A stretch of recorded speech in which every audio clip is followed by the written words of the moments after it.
Ladies and gentlemen, boys and girls, worshippers of all ages, welcome back to YouTube. My name is SeaRaptor, and today it's time for some more Scuttlebutt. This week's game in the background brought to you by Tier 10 Premium British Light Cruiser HMS Plymouth. Now, if you look around on the channel, and maybe I'll get smart and put one of these little fancy card things up here when I post this video, I kind of excoriated this ship when I did a first look video at it, and my basic summary at the time was, as someone who loves a Minotaur, I didn't feel like this ship offered anything notably different that Minotaur didn't already do better.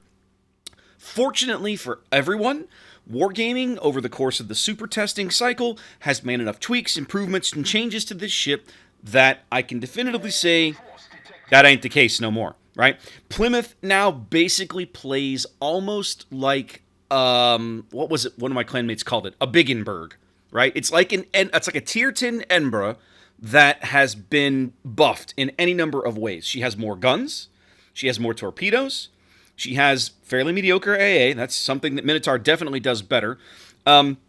She has the shorter range radar, yes, but she does couple it there. You see at the bottom, she gets smoke. So she gets smoke and radar to go with all of this at Tier 10. The difference is what she gives up to achieve this magical little mix of things is that heal. The heal is still there, but it is not that super crazy British cruiser heal. It is a much reduced version of I think it's actually a typical Tier 10 cruiser heal. In fact, in this game, you're going to see me take at least one big hit pretty early and then spend most of the rest of the game having to manage my health very, very cautiously. But I quite like this ship. She ended up someplace that was unexpected for me, and she does, in my opinion, fill a slight... She fills the same role that a Minotaur does, but she brings different tools to the game, and I really like that about her. So enjoy the game, guys. You'll see me do a lot of scrambling here in this match, and hope you enjoy it. So let's talk about what's going on in shooty boats as we get into the holidays. Today, of course, being patch day, 0.9.11 drops today, basically. That's the full release now of the American Battleship branch split. So you'll finally have access to Vermont today if you've been playing your Minnesota. If you picked up Minnesota in early access, you've been playing her. I have not because battleships yawn. And these battleships in particular, like super mega extra yawn. Like I don't even know what else I can say there. They're just not exciting. So that's going on. There's lots of other good stuff in this patch. Let's have a quick check here. I was looking over the game balance changes alone had me like, ooh, yeah, there's some cool stuff in here. They're trying to kind of buff Implacable a bit, which is nice to see. I think she needs a little bit of help. She's arguably the weakest of the Tier 8 carriers. Not to say she's toothless, but to say that like the British carrier line like it's meant to rely on the bombs, right? The HE like the level bombs are supposed to be a big thing. And Implacable's matchmaking means that her bombs are just not very good. So they're trying to bring those up a bit. They did buff Kansas. They gave her a small Sigma buff. I won't complain. Kitakazi finally getting a nerf. I couldn't believe this. They've been nerfing Jutland for more than a year regularly. And Kitakazi just sat there like, ha ha, I exist. And now finally Kitakazi slapped with a detection nerf. It's not going to fix all the balance problems with Kitakazi, but it is going to make a difference because now she'll be less of a bully to ships that she bullies right now, just because they will outspot her. Right now, Kitakazi has the same detection as a Fletcher. Well, I got bad news for you guys. If you haven't figured it out, Kitakazi has way more gunpowder than Fletcher, so that's kind of not okay. And finally, at long last, that is being changed. A curious change to Harugamo and Habarovsk. If you guys remember, those two ships used to have the ability. They were the only two destroyers in the game that took full penetration damage from enemy AP and SAP shells. That has now been revoked. So now every single destroyer in the game, including these two exceptions, no longer exceptions anymore, now only takes 10% damage from full penetrations from SAP and AP shells. So that's interesting as well. Lots of good stuff in the patch notes. I'll put those down below. Check those out. Get familiar with what's in the patch. And this one is actually pretty calm in terms of patch. The next one, 9.12, excuse me, when it comes later in the month, will be a bigger patch. Lots of holiday stuff in that one, of course. What else is going on? So this weekend is a really big event here well, it's worldwide, really, and that is the Verizon Warriors Championship. Now, this is a really sweet deal that Wargaming's kind of got going on. They've got a cash prize tournament, the first cash prize tournament that I'm aware of, or at least certainly this big cash prize tournament, in World of Warships. That's actually not true. The Warship Masters guys were giving out cash back over the summer. But this is a much bigger prize, obviously, because corporate sponsorship. They're giving away $30,000 in cash to this big international tournament. This past weekend, you may have noticed, they ran a small, focused clan battles season at Tier 8. I believe it was Tier 8 9v9, no carrier. And the top 4 teams from each region will now play next weekend here on Twitch, or on Twitch, this is YouTube, but over on Twitch, and play for cash. And it's going to be a big deal, big production. Starting around 8 o'clock, so I guess this would be starting around 9 a.m. Eastern time here in the U.S., here on NA, both mornings, both Saturday and Sunday. I'm going to be a part of the cast for this. I'm not going to be calling games. Flamu's going to be actually doing the live call of the games, and because of the way it all works out, there will only be the one stream. You know how when we do King of the Sea, sometimes you can go watch like when we do like regional events, yes, we have the big main cast, but if you want to go watch us, like myself and Zaf, do the, call the big international finals from the NA perspective, we're allowed to do that on our own streams. None of that this weekend, right? Everybody's on one stream. There will be no secondary streams, none of that. So Flame will be calling the games, but myself, Stats Bloke, and Asia CC Dobby Mate will be hanging out with Chrysantos in between games, providing commentary, talking about the tournament, and so on and so forth. Now, that's not the only event going on this weekend. The Verizon Branches Challenge is also going on.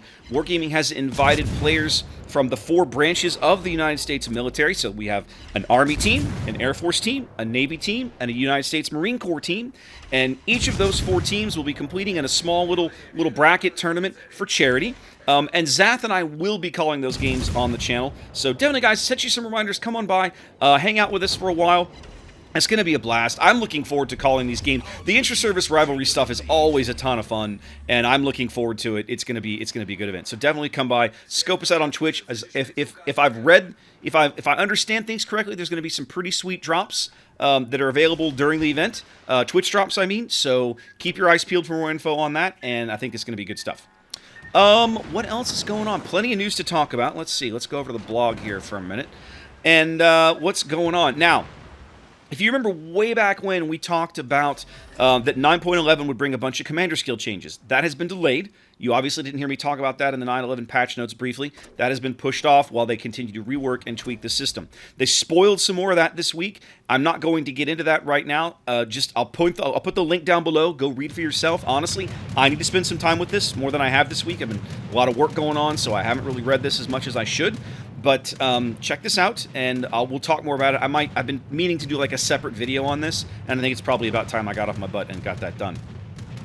Clan Brawls are returning, kind of, in soon, but they're not going to be the way that we're used to doing them. You can basically just murk it, right? Like, you can put 3 people together and just go, right? That's a thing. The new ranked season, remember, ranked is supposed to be coming in a continual thing where it continually runs and you have waves or seasons of ranked. That has been delayed a bit, but there will be a couple of rounds of brawls coming in one in January and one in February. And I actually think, if I remember reading the 9/11 patch notes, let me go back. I think we've got another round of brawls coming in 9/11. Where were those patch notes? Didn't I see those were coming up the next couple of weekends? Yes, Clan Brawl 12 coming starting on the 9th of December, running through the 13th. And then the following weekend, also another Clan Brawl. So the first weekend is going to be 3v3 Tier 9, and the second weekend is going to be 5v5 Tier 10. So check out that, and there's more brawls coming in January. And then, of course, the new ranked system has also been delayed. That's not here yet. Still working, still in progress, still being worked. They got some tech issues they got to solve. They have announced some new ships, including the new Lunar New Year ships. We've got a new like Lunar New Year-ized, funky version of, it looks like Jean Bar or Richelieu coming. She's called Wu Jing. And then we have, excuse me, she says an analog of Alsace. Apologies, I should read the blog more closely. And then a Pan-Asian carrier, believe it or not, an analog of Saipan. That's going to be really awkward because Saipan is not the easiest carrier to play. That's going to be tough, kids. Saipan is really tough these days. They've also announced some new ships. Tier H French battleship Flandre, which is going to have Still 380mm guns, but they've changed the turret configuration, so it's a little different. A new Tier 10 German aircraft carrier. This is going to be... she's going to have basically HE bombs instead of torpedo bombers, and the AP bombs will be the new skip bombs that they've been testing, rather than the AP drop bombs that, like, off the Stukas that we're used to seeing. And the Tier 10 American cruiser USS Austin. This is actually a historical design. I'm not familiar with this ship at all, but I've seen some friends of mine have actually dug it up out of the Friedman books that she does exist, or she was a paper ship at least. So this design is coming to the game, and they're already changing her, right? Like, I'm not even sure she's entered, like, internal testing yet, but they're making some tweaks to that ship. What other changes are going on? They've continued to be mucking about with all of the Italian battleships currently in super testing. In fact, as this patch goes forward, we're going to have even more Italian battleships come to super testing. So you'll see, I'll probably put some more first look videos out for the Tier 4, 5, and 9 Italian battleships. That'll give us everything. Yep, just some more tweaks in there. I'll put that down below. Nothing earth-shattering in there, in my opinion, but there's definitely some stuff worth looking at.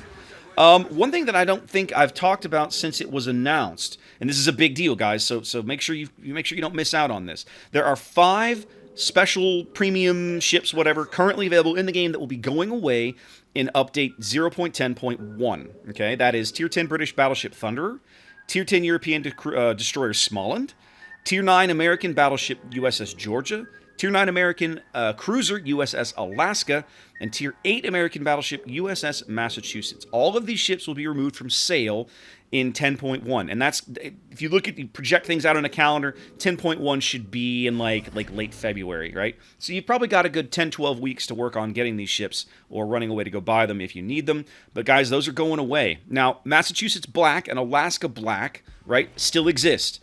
And as long as you can get Black Friday containers, the possibility to obtain those will continue to be with us. So keep that in mind. You don't have to throw those away or give those up right now. But let's see what else is going on. Yeah, no, it's just trying to catch up here. This game is going to start slowing down here as we get a little deeper. There's not a whole lot past the. You can see the team has finally kind of reoriented itself. You know, we just kept getting pushed and pushed and pushed and pushed. Finally, the team over at the A flank kind of managed to win. We're going to finally push the middle, clean up this Yamato, and we now have a nice little comfortable lead.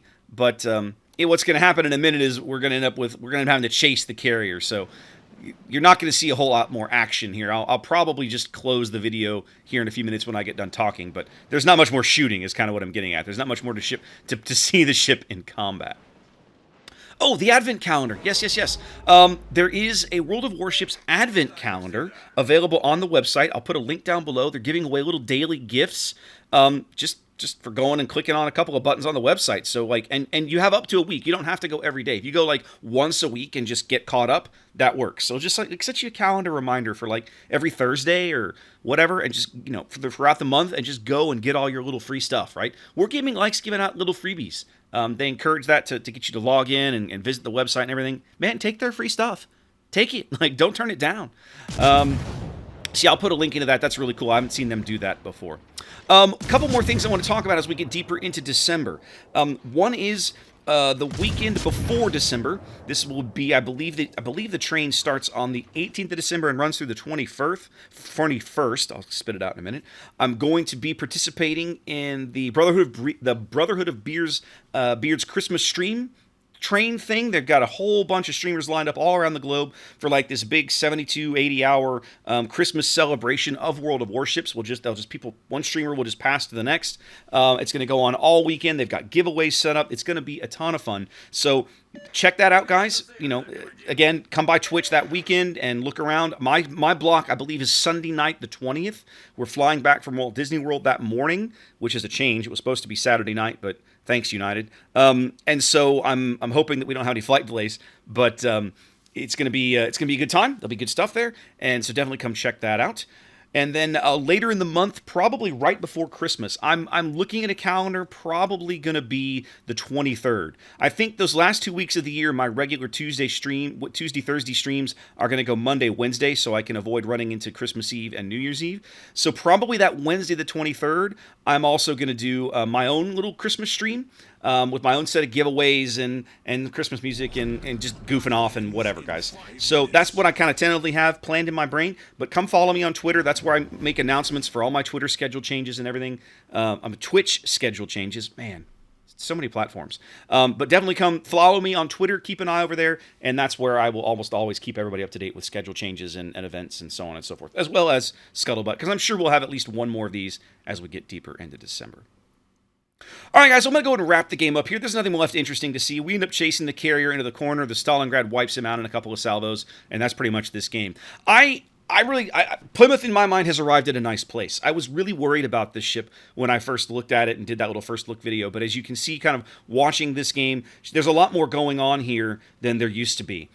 She's had her reload buffed a couple of times, which I think has really made the difference. She really does feel like she has a nice amount of firepower. No, these are not Minotaur's guns with just a constant spam of shells, but you saw there how quickly, way back in the game, 2 salvos I wiped out that gearing, right? This ship is a brutally good destroyer hunter in the hands of somebody who understands the mechanics and how Royal Navy cruisers need to be played and kind of how they all work and fit together. Anyway, guys, take care, be safe, wash your hands. Thanks for watching, and I will catch you next time.